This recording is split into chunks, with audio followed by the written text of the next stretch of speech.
I can tell you that this is an issue that is very near and dear to the heart of our current governor. And some of you may know that he began his career as a district attorney, later was a juvenile court judge. His son was a district attorney and is now a Superior Court judge. And although the work of the Sentencing Reform Council will be concluded when we issue our report and the actual council sunset, the council and the committee sunset next year, I can tell you that criminal justice issues are going to continue to be an important part of Governor Deal's term. So it's something that we're going to hear. I think our third speaker brings a similar perspective. He served after law school for 10 years in the Attorney General's office representing the state on a variety of issues, and currently serves as a Superior Court judge in Cobb County, where he's been for the last 4 years, and he's going to talk to us a little bit about what he sees every day in his courtroom. So please help me welcome Judge Tain Kell. Thank you very much, Todd. Good morning, folks. I'm going to keep my remarks fairly short this morning so that we can get to some questions, because I certainly want to be able to try to help answer any questions that you might have. I do want to start, though, by thanking the Georgia Public Policy Foundation and the Conservative Policy Leadership Institute for inviting me here, but also for recognizing me as a conservative judge. You know, once you become nonpartisan, you sort of lose your ability to be identified sometimes, and I thank you for recognizing that. I think a logical point to start in any discussion about criminal justice reform is to ask the question, why consider reform at all? You know, as the previous speakers have very eloquently pointed out, in these kinds of economic times, it's very easy to fall into the trap of analyzing everything by how much will it cost us and how much will it save us. However, I think there are bigger questions that face us with respect to what I do every single day, and those questions are really these. First, how do we make the criminal justice system more just? How do we enhance the public's confidence in that system? And finally, and most important, how do we reduce crime and its impact on our community? I think those are the important questions that all weave their way into what we're discussing today. From a judge's perspective, if you want me to be able to do my job effectively, I think that what you have to do is give me the tools to effectuate justice. You know, as the old saying goes, if the only tool that you're given is a hammer, every problem begins to look like a nail. Well, I kind of like to have a little play on that, which is, if the only tool you give me in my toolbox is the slammer, everybody gets to go to jail. So that's basically my perspective on how you deal with that. Let's be realistic, though. On this issue, from my perspective as a judge, from the perspective of legislators and community leaders, none of us wants to be portrayed as being soft on crime. After all, no judge or legislator ever got beat with a slogan like, "Judge Kell, he's too tough on crime."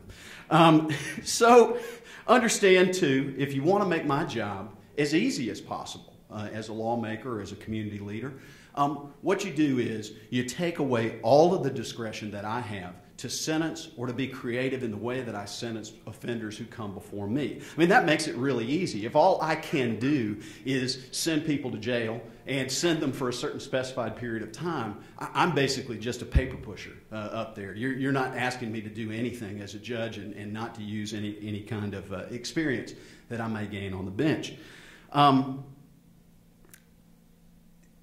And then what happens in that circumstance, as we found out in many states and as we're finding out in Georgia, is then it becomes the Department of Corrections problem to figure out how to house these people, how to care for them as they age, as Andrea was just referring to, and what to do with them at a certain point in their sentence where essentially keeping them in prison no longer makes sense. I don't think that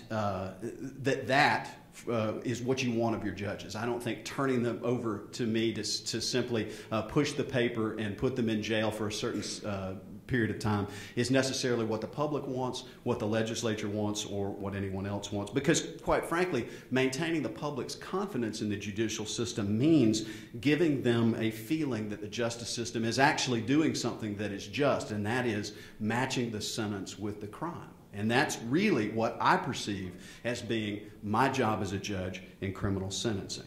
In addition, study after study has shown that where the punishment greatly exceeds the crime, the deterrent effect actually diminishes drastically. In addition, another study that I was reading recently shows, and I'm not advocating 30-day sentences for serious crimes, but recent studies have actually shown that the really effective period of incarceration for almost any crime is the first 30 to 45 days. Because after the first 30 to 45 days, the inmate has to become acclimated and hardened and conditioned to the environment in which they find themselves, because that's the way they survive. And so, especially when you're talking about what to do with people when they have violations of their probation, you need to remember that putting them in jail for a year or 2 years or 3 years may actually have very little deterrent effect over the first 30, more than the first 30 or 45 days of incarceration. Well, so what do we do? I think in order to maintain the public's faith in the judiciary, we need to examine what we're doing as a community and as a state. As has been suggested, I think we need to, at this point in time, examine the tools that we have in our toolbox. And maybe what we need to do is add a screwdriver here or there, or a wrench or two, or maybe even a pair of pliers to that toolbox. And then what we do is we use the screwdriver on the screws, we use the wrench on the nuts, although we're not allowed to call them that, and then we use the hammer on the nails, and we drive those nails in hard when we need to. So that's really the beginning point, I think, for any discussion that we have about this particular topic. And as I said, I really would like to get to some of the questions that we have, because we don't have that many more minutes. But I do want to tell you one quick story about my feeling about why I'm required as a judge to be creative in the way that I sentence people. I had a gentleman who came before me recently, and when he was first incarcerated, I became aware of him almost right away, because the people from the jail, the deputies, said, "Judge, please do us a favor. Do not make us bring this man over to the courthouse unless we absolutely have to." Because this particular man had been arrested for aggravated assault on his mother. He had assaulted her with a knife. Because he was having a psychotic episode. Because he was an undiagnosed paranoid schizophrenic. When he was placed into the county jail, first of all, they had to segregate him, because his favorite thing to do, and this is sometimes the case, was throw his own feces. They couldn't keep a jail uniform on him. He would tear his clothes off because it was part of his particular psychosis. And he was very, very agitated and violent at all times. They had to put multiple people on him if they needed to move him from cell to cell. So that was my first encounter with this particular individual. We sent him to Northwest Regional for examination. Clearly needed to be diagnosed. And his mother said, "Look, I don't want him prosecuted, but I don't know what to do with him. I don't have any options available to me." So we sent him to Northwest Regional, which, by the way, is now closed. And we had him evaluated. They evaluated him. They kept him for a longer period of time. I agreed to extend his stay. I'll cut to the chase.